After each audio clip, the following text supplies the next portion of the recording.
Autant Moïse Mbie a le droit de dénoncer les autres, de clasher les autres sur la chair qui est chère à Dieu et sur la toile, autant il peut aussi être clashé, dénoncé. Teddy doit dénoncer. Est-ce que ce va tracer les moutou chemin? Il faut qu'à l'éternellement auprès de Moutouala, même si c'est son insécurité. Et Teddy Dizo, c'est une stupidité qu'on signe contrat il y a 20 ans. Bon, moi je comprends peut-être que Teddy a eu une pauvreté. Aïe, à mon ils sont morts le roi à $5,000, 4,800, 20,000 pour battre le lobby et là 5,000, 4,000 sont sous 20,000. C'était une première. Et na voix la pauvreté à où il a signé contrat. A signé contrat sans pour autant peser les pour et les contre. Mais Mouta signé ça qui est contrat 20 ans dans un moté mamabé. Aza vraiment moté mamabé. Contrat dans la 6 mois pour un début ou une année. Ce monique et qui est bien renouvelable. Aucun contraire que chacun fasse sa route. Moïse Mbie et les autres on se plaindre pour te dire l'eau, mais te dire où t'es pas Michel Bakenda. Ce Moïse Mbie a tracé les te dit chemin. Oui, Jean-Baptiste n'est pas tracé là et Jésus chemin. Makambu oh Jean-Baptiste a ça là. Tant à tracé là et Jésus chemin, Isaki normal, ordinaire. Mais oh Jésus a au ça là, Isaki extraordinaire. Cela devait aussi rendre Jean-Baptiste jaloux ou aigri. Teddy ne faut expliciter biso montant les allaient combien. Teddy ne faut pas biso que $20 pour 83 cents soit nous percevons en chaque mois to ezaki inclus dans mon contrat à joie. Et à ça l'équivalence. Yem tout faire éclaircir biso. Ce qui est pas Nzambe. Oh, ça papa a biso nion se trouve qu'on vivre en justice. Et à quoi bon? Moïse Mbie est vraiment fait qu'à côté en guerre. N'a pas ancien collaborateur à papa bango. N'a pasteur oh Sambele Lambi Moïse Mbie a pas mbola jour à Botamaka. Le lo bazana na parqué. Pourquoi? Parce que il paraît que mon bal a Lidi Mbie a zakavuka il t'a falsifié Mikanda. Dit vivant quand il y a apôtre Mbie et moula. Bah tiens déjà comment Moïse Mbie. Et bah papa na oh bah ça na apôtre Mbie et moula. Bah sacrifier vie na bon jeunesse bon bénéficier au l'église est comme bien privé. Donc puisque tu es le fils à papa tu dois marcher. Les amis ton père sur leur front. Balo baté. Ah non. Ça c'est trop méchant. Donc s'il peut clasher les autres, autant il peut aussi être clashé. Toi la République a 2 poids 2 mesures. Et surtout que pas Nzamba justice. Clin d'œil spécial à blessing moi de fille à papa veut dire n'y soit à papa ayé tout ce qui est à papa est à elle.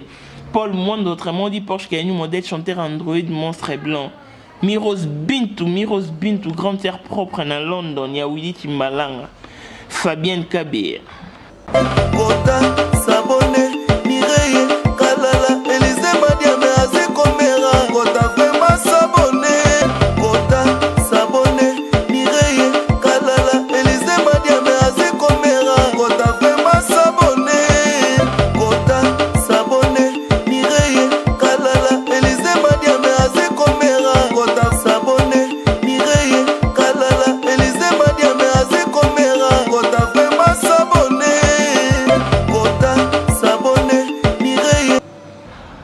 Désolé pour le cœur fragile, mais nous devons faire des choses telles qu'elles doivent être faites.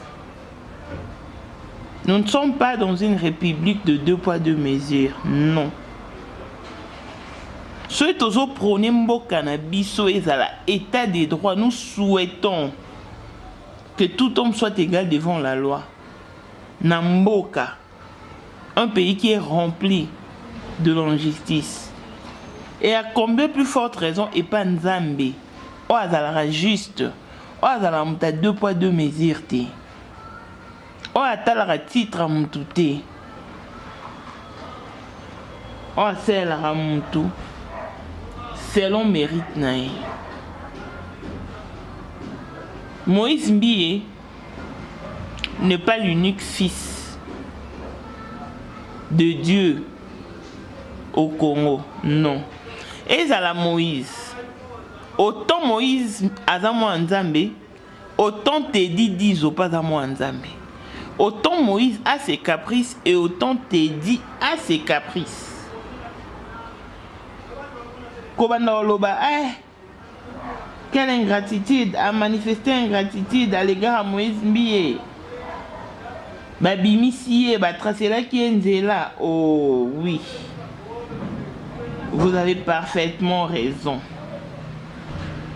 Mais faut-il, et à la bongo, à tout vendu place, moi, vous êtes très à l'est, mais au vendu quand même. Déjà, Moïse Mbie,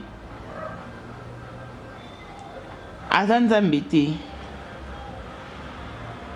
et il doit se conformer selon la parole de Dieu et montrer un bon exemple. La foi au Congo n'est pas basée ou déterminée par la fortune d'une personne. Moïse Mbie peut tout faire. Moïse Mbie est-il tout permis? Moïse Mbie peut dénoncer les autres du haut de la chair, juger les autres, et on ne doit rien lui dire. C'est ça? Moïse Mbie se permet de clasher le gens du haut de la chair qui est chère à Dieu, mais il y a matière clashée bateau. Et pas dans une chaîne locale, dans une chaîne de télévision locale sur l'internet, là où le message sera capté dans le monde entier. Et il fait passer ce message intentionnellement en français et en anglais, pour que le message soit bien saisi. Et pourquoi pas qu'on lui rende la même monnaie? Pourquoi ne faut-il pas qu'on lui rende la même monnaie? Parce que Azam Osalanzambe, tout ce qu'il fait, nous supposons qu'il y a ça en conformité avec la parole de Dieu. Et ceux qui ont traité Baninga Bongo, pourquoi pas traiter de la même façon? Bandeko, tous à objectif, tous à sentimentaliste était, tous à partisan, tous partisans, tous à objectif, tous objectif na ba analyse na biso. Batobele balobi Moïse Mbie a tracé chemin pour na Teddy avant même que Teddy ne sorte un album ou sa chanson Lelo. Moïse Mbie déjà tracé là qui est chemin à celle la publicité pour nous promulguer et promouvoir. Oui, c'est très bien. Mais pensez-vous pendant ceux qui m'ont tracé le chemin et que Bovadi Boyo Kanate local a tracé là qui est chemin aux accords contraires au Vandawana. Donc il faut au Kende na yo au Sanding et Bible loba prend ton lit et marche.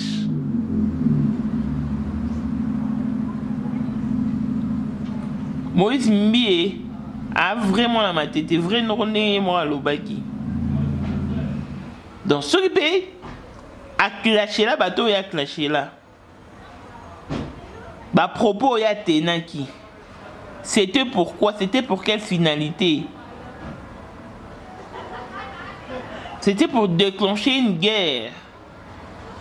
Na Madjabou, na Marcelo Tounasi, Tona Mai Kalambai. Pour ne citer que ces trois-là. Est-il normal? Voilà, vraiment, c'est une question que je pose. Pour répondre à vos commentaires. Parce que nous avons l'habitude de dire que l'ami de mon ami est mon ami. La maman de mon ami est ma maman. C'est qu'il faut te le rappeler que l'ennemi de mon ami est mon ennemi. Là, c'est une question. Parce que la vie, ngana ko linga tene tinga personnellement mamutu mususa lié manga mubesu ngana yo kelemi nungai so e contrat o ezo relié biso ezo lié biso ezo kotanga na ba circuit mo renfermé ngai écoute le roi na linga liberté boy. En tout cas, je préférerais me casser. Parce que au moins il débat tout sous aux sponsoring moko ça marche mais netinga et marcher vraiment pourquoi parce que j'aime garder ma liberté d'expression. J'aime être free. Naba analyse nangani na salaka. Déjà Teddy Dizo qu'on signé contrat il y a 20 ans. C'est une bêtise, une énorme erreur, une énorme bêtise, une stupidité. Il faut dans le bon, c'est une stupidité. Mais Moutousiko a signé ce contrat il y a 20 ans à Zapenza Moté Mamabe. Pourquoi? Parce que Teddy a outil n'a place à outil dans une famille modeste. Je connais pas sa famille. Dans une famille modeste peut-être, et aïe, on lui propose une somme. Batoubele babi au moment on est à 5 000, 4 800, mais Batumsou babi zaki 20 000 $. T'es dit des fois qu'on éclaircir long terme place wana. À quoi éclaircir long terme. Donc à outil, n'a pas fougue na ya pauvreté, ya mignolo parce que t'es dit à outil pas Michel Bakenda. Abimate a Foulamata Salamati. Donc, alors, moi qui pas Michel Bakenda, a Kei à se pencher vers Moïse. Et pas Moïse qui va tracer les Zélande, va sur Baolo, Bandé, sur Mona, Nenge Pesali, te dit Abimi. N'a pas fougue, il y a pauvreté, il y a Banzala, il y a Kozanga. Ben, ici, on lui propose un contrat de 20 ans. Andimi, maman, à Zumbongo. Sans pour autant calculer, sans pour autant peser les pour et les contre. Attends là-bas, avantages, n'a pas inconvénients qui pourront advenir un jour. Il y a la pauvreté, on a malamor andimi à signer contrat. Et avec le temps, chemin faisant, à Monique, il était dans l'erreur. Déjà, ce coup de l'ongolata, non, contexte il y a ma diable parce qu'il y a ça les vidéos pour la maman ma diable et tout mais Azo se plaindre déjà que va foutre à cahier l'argent bon à place en tout cas on peut pas parler à la place de Teddy. Teddy doit revenir expliciter bah foutre à cahier 20 $ pour 83 cents par mois to bah foutre à cahier parce que déjà bah foutre à en haut na débit à contrat wana il faut y a qu'on notifier biso. Parce que oh, nous sommes parlotés, oh, nous parlons à la place de Teddy, qui jusqu'à là demeure dans un silence. Il faut que Teddy vienne et qu'il éclaircisse l'opinion publique. On n'a pas bien capté ton message, Teddy dit, reviens, come back please. Tell us the truth. Bon, oh, 20 $, on te le paye chaque fin du mois. Oh, bah fout à quoi on te parce que au perceva qui ont déjà la débit à contrat. C'est à toi la balle est dans ton camp. Hein, dans un langage, il y a Pasteur Dalo, Roland Dalo, c'est Mike Kalambay. La balle est dans ton camp. C'est ton attitude qui va déterminer ton avenir. Donc la balle est dans ton camp. Teddy dit reviens pour éclaircir l'opinion sur ces sujets où voilà donc tous à l'objectif. Est-ce que ce m'taselinga bola mulelo m'tatraselinga chemin et que na vandi siko non se retrouver té faut-il na vanda ka pour batraselinga chemin pour bafulanga faut-il na vanda ka de père que ceux na kei batu ba lobalanga na ze ingrat na kika koluka bomengo na koluka koyebana. Moi je pense que de la même manière oyo Teddy Alongo et pas Michel Bakenda, Ake et pas Moïse Mbié, c'est de la même manière que si Teddy trouve mieux ailleurs, à Kokipe Kokende. Mais il faut savoir partir. Savoir partir pour ne pas se blesser les uns et les autres. C'est là où peut-être le bas blesse. Teddy est le mieux placé. Pourquoi est-ce qu'il a choisi l'Internet comme tribunal? Il y a sujet Oyo. Parce que Teddy savait très bien qu'en faisant cette vidéo de 16 minutes, il alimentait la toile. En tout cas, la toile allait flamber, elle allait s'allumer, nanani, nanana. Donc il les savait parfaitement bien, mais il l'a quand même fait. Il a eu son courage dans ces deux mains. Il a fait sa vidéo, donc pour moi, il a atteint son objectif. Mais l'objectif n'est à quoi qu'est-ce que c'était. Question mark et il faut qu'il revienne. Parce que nous avons des questions à lui poser. Donc, je suis en train de me battre. Voir dans quelle mesure du possible n'a en contact na Teddy. Et tout mais quand on a posé la question au Nanzan. Donc, autant Moïse Mbi peut clasher les autres sur la toile, autant Moïse Mbi peut aussi être clashé sur la toile. Parce que la foi n'est pas déterminée par la fortune. Non. Autant qu'il dénonce les autres, autant qu'il peut aussi être dénoncé. Et pour te dire, il a dénoncer parce qu'il a subir la menace. Et quitte à y avoir l'accès parce que bisopé, toko lingate to lo bamaromo auto maîtriser to zo lo balabiso kaka parce qu'il s'agit de Freddy, de Teddy. Non. S'il perçoit des messages, de menaces, à l'Aksabiso en haut. Comme ça, tout le monde très bien. Et ça a été le romoko, bolobi et après vérité obima autrement. Mutara otika mutunavi azate. Mutunyo so ayaka koluka. Soki nakutena mutu mo aza mentor nanga à sa porte ngai a tracé un chemin et c'est pas la fin du monde. Na pu mutalboso ya bénéficier na grâce mo ya bongoté parce que Jésus coûte le fils de Dieu. Jean-Baptiste cousin naé muta tracé la épée chemin. Et quand Jésus est venu Jean-Baptiste a dit voilà donc je dois m'en aller parce que mon taux au Penda il fallait que l'homme que nous attendions est là. Donc puisqu'aille moi je dois disparaître, je dois me casser. Jean-Baptiste a l'oba bon. Et ce qui te dit à Monique auprès de Moïse il ne se retrouve pas financièrement, il n'a qu'à quitter. Mais le problème c'est la manière de quitter qui pose problème en tout cas.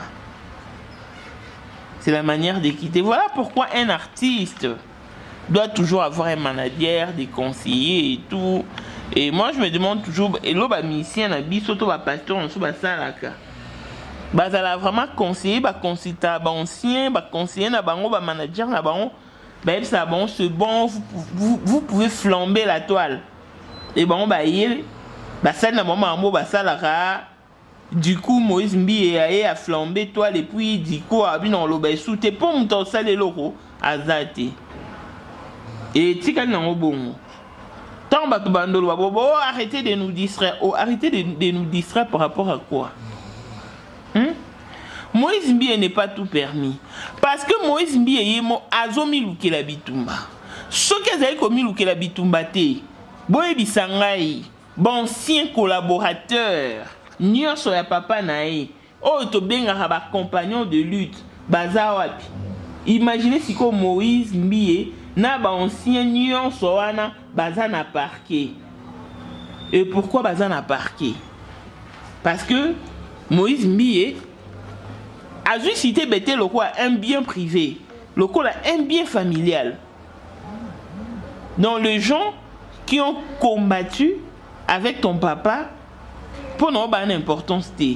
Pour nous, le Rosa Moïse Mbi, tu dois leur marcher sur le front Et ils doivent se taire parce qu'il s'agit de Moïse Mbi, le fils chéri de son père. Non. Avec la ligne où font les choses et comme vraiment pasteur, comme aux gens à collaborateur, comme aux gens à collaboration. Parce que bateau bazoya dans le quoi compagnon de lutte, faible commencement, bouni bo télémisser église, bo ériger église. Et au moment où il a relégué l'église, Yanzambe, pasteur a retourné regarder la famille, a vu moi na ticket l'église, a vu Kingan a confié la famille na telle tâche. Donc bateau nyo so bolité na bango la base sont importantes. Et ce qui est grave, je vais recevoir pour vous un ancien pasteur de cité Bethel. Écoute, que Moïse aurait changé. Il paraît que Moïse aurait changé le nom de l'église qui est sous cité Bethel. Tant babota Moïse il y avait un pasteur église dans Lemba, dans les échangères. Yem ta sambele la Moïse mbi ndé zalake babotine bapambola bana yem ta pambola Moïse mbi. Donc si tout va bien non yambela bino yé aïe sa biso problème nini ba wena Moïse, pourquoi est-ce que va se retrouver dans parquet l'église au bon ba somba avec leurs maigres moyens en collaboration avec les membres de l'aire d'église. Moïse Mbi veut tout s'accaparer parce qu'il est le fils à papa. Parce que la communauté cité Bethel, il faut y appartenir. Et pasteur, on a surpris. Et ça a mis l'église et ça a sous déjà na kombo apôtre Mbi et moula et c'est comment la kombo Moïse Mbi. Il paraît Mutasa Makambwana, Mobali Lidi Mbi et Pascal za avocat. Mta falsifié Mikanda longola combo et apôtre Mbi et moula ya Moïse Mbi. Donc c'était un dossier très grave. Yo siko tala ba papa wana bazaka na misala mususu te, ba musu bazala ba pasteur à temps plein, mais ba sala na Moïse Mbi et na apôtre Mbi et moula ya. Et Nathan Wasuka Moïse aya ko singa bango compte rendu, les rapports parce que c'est lui le chef suprême. Donc c'est pas Dieu qui prime maintenant dans nos églises. C'est une réalité où les bandits les lotés, tout le monde peut te belé, tout le monde a cicatena. Le père t'a coufiné, matin voyé. Évidemment cicatena les pères à ça la bon côté. Il y a koufa qui né, ma qui m'attend à papa na et puis là j'ai bon à ozon et sous te à tikali na sala. Au lettre venant bon sien na soya a changé allons on dit comme papa bango dit les cicatena allons la maman maman na bandi bone ba apuya e to mona ngone église a dit na bala na nzambe malam a dit na bala kufa tika église pas moi si na mwana na e ba empoisonna mwana na e je crois na Lubumbashi tout monde a ngo biso nyonso et moi ce n'est pas kufa et maintenant là je me demande église que tika les panani église za mutu te église za nzambe. Comment est-ce que bino ba pasteur bozwa batu à temps plein bozui batu mususu ba sacrifier jeunesse na wombo sali na bango. Mais au moment à partage à gâteau, bozo retourner ba regard na bino ba propre famille na bino. Donc bateau nous so bo travail qui na bango na bango bazaki ki na escalier ba brouette ba memaka zolo na mabanga na ba kayas. Allez, ceux construction s'il bozui brouette et coco dans le magasin. Escalier que côté dans le magasin et côté dans côté. Parce que la maison doit être ornée. Non, c'est méchant. C'est très méchant. C'est vraiment méchant. Pasteur Barouti, il n'est pas décédé. Dès son vivant. Quand il s'est senti faible ou affaibli, vu le poids de l'âge, a vu Bible naé en plein culte, à remettre pas moi nanaé. Oyeb sanga ite que pasteur Barouti nenga zawana a joué bandaka dans mon ministère. A bandaka ko combattre ka yena moi nanaé. Non. Azaki na batu na ceinture na yo ba bunde na mo ba temi église wana. Mais tant Monique na koli liwa pe ko zonga des moments à l'autre tika déjà na yebe la Bible na yape sa moi na ne mta koma siko mko l'église. Pourquoi pas opé son pas bana batu mususu ba intercesseur. Oh bino opé ça affermissement. Donc ba pasteur nyoso ba yebe la moi na mobo azaki na mokili asala ne ba vie na ye avanda na poto ale papa na ba timbeli eta ba ninga na ne bosala ye ba zongi si mwana na kin zalaka déjà yebelaka déjà contrôle l'église yo za de côté mbongo et ce marambo église sili offrande zo côté au na banque. Mais pourquoi est-ce que vous faites ça? Église moi za ya bino to église moi za ya nzambe ba pasteur bo répondre nga bino batu o bo kutana na ba situation o pe bo répondre nga boyoka ndenge nini après avoir sacrifié vos vies, vos jeunesses, vos pubertés, vos adolescences pour l'œuvre du Christ. Et l'œuvre du Christ est foutu une ingratitude. Parce que pasteur faut léguer l'église et pas moi nanaï. Pour héritage à famille. Mais c'est méchant. C'est méchant.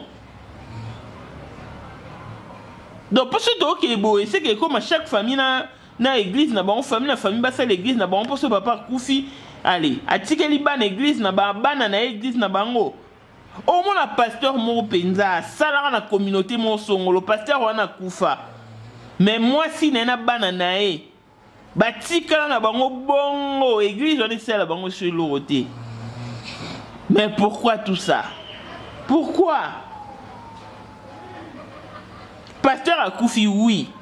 Avant pasteur Akoufa, yemo ko atika batumsu une église ba responsable atie ba berger. Mais maman pasteur na famille pasteur na bana ba habité c'est que yazo gagner minga zo lia ba dimne papa ba ndolia ba soigner si muto papa na bango atika ka ba longoli ba jule ka pasteur ba tie église on est zo avancer et que na bokao. Pourquoi vous faites ça? L'église n'est pas l'œuvre humaine. L'église est une œuvre divine. Pourquoi est-ce que vous respectez un côté? Donc, biso ne ba na batum susu, bo zo biso to yena biso de intercesseur, intercesseuse, biso ne to matangoma pendant que ba na bino ba otanga na poto pour baba na pasteur. Allez, so mono lingo kufa, to comme affaibli par le poids de l'âge. Allez, aujourd'hui, bah non, on a pas tout si bango, bah il est déjà pour le bâtir en église. C'est méchant. Dieu va vous frapper et vous livrer.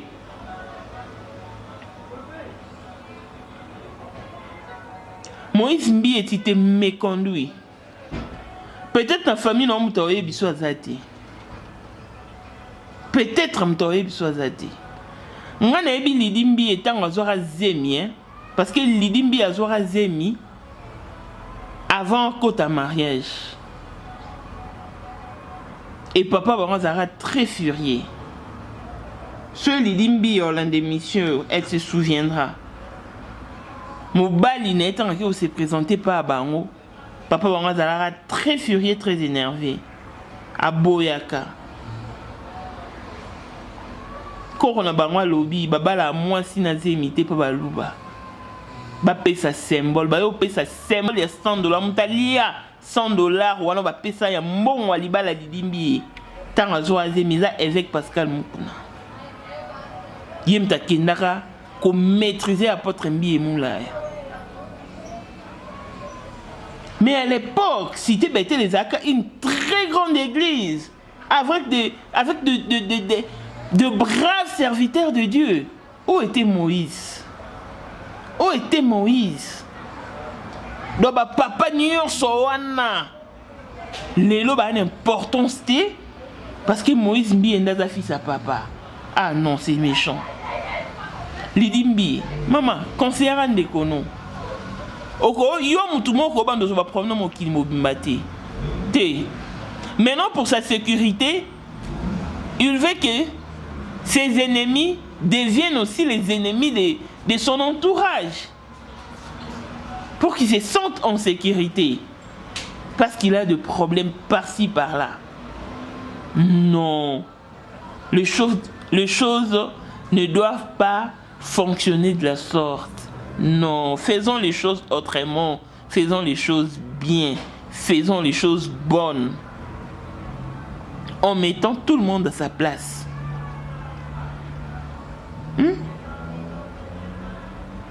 En mettant tout le monde à sa place. Tant Moïse Mbi est une étoile de louange.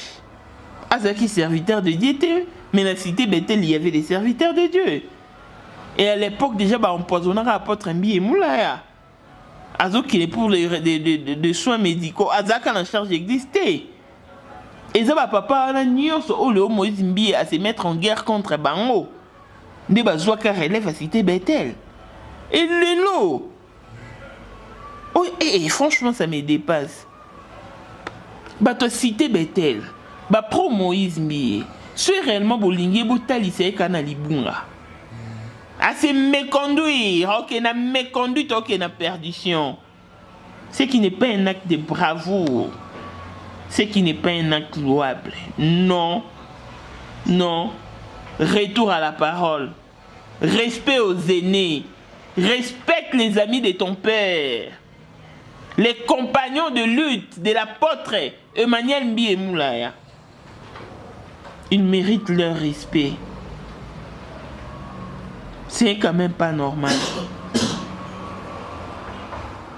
Ceux qui ont joué qu'à hypocrisie, to sunga mutute to sunga na pété. To sunga mutute to sunga na pété. Boy bisanga sikoyo, ba papa na nyonso. Sort na bango ezani. Ah non non non non non. C'est vraiment ça bon que mobile lidimbi né à sala makambo wana nde balobi ah non c'est méchant. C'est méchant. Au cas où ça l'a bien sécurisé, personne n'entre chez toi, personne ne pénètre dans le parvis de ta maison.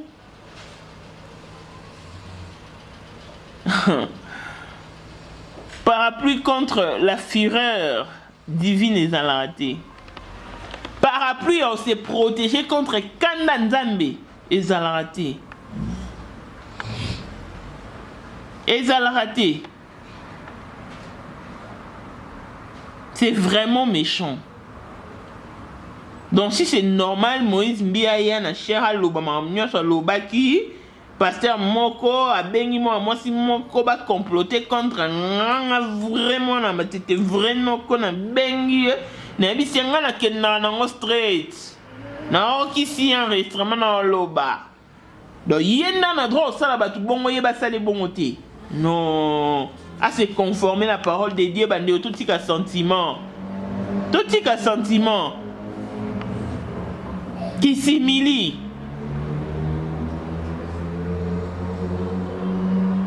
Prendre bande kwebele, balinga ko reconnaître ma bena bangote. Même s'il est fautif. Lui c'est quoi tout permis. Non. Non non non non. Moïse Mbi n'est pas tout permis. Il n'est pas tout permis.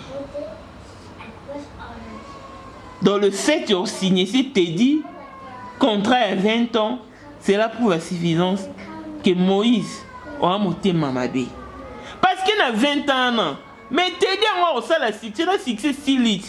Hein, comment on peut si litre? Parce que la Bible écoute, que j'ai encore 7000 réserves. Il faut pas bimat. Yo yebi te dit au façonné oui c'est bien au bimissier mais façonnement on est bandé quelque part et bandé pas Michel Bakenda soit yo se plaindre c'est que Michel Bakenda pas qu'on se plaindre yo se plaindre c'est que Michel Bakenda pas qu'on se plaindre soit on t'a trouvé na mieux hier tika et akende.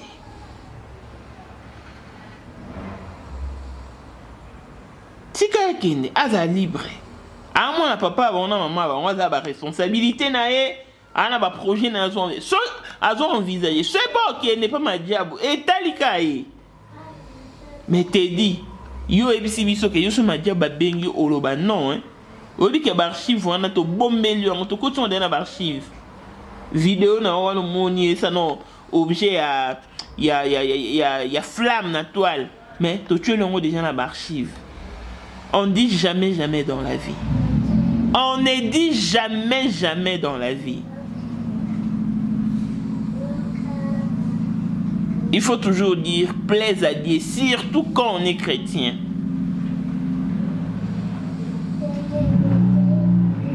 Mais Moïse Mbie n'a pas le monopole de la liberté ou du libertinage. Ça non.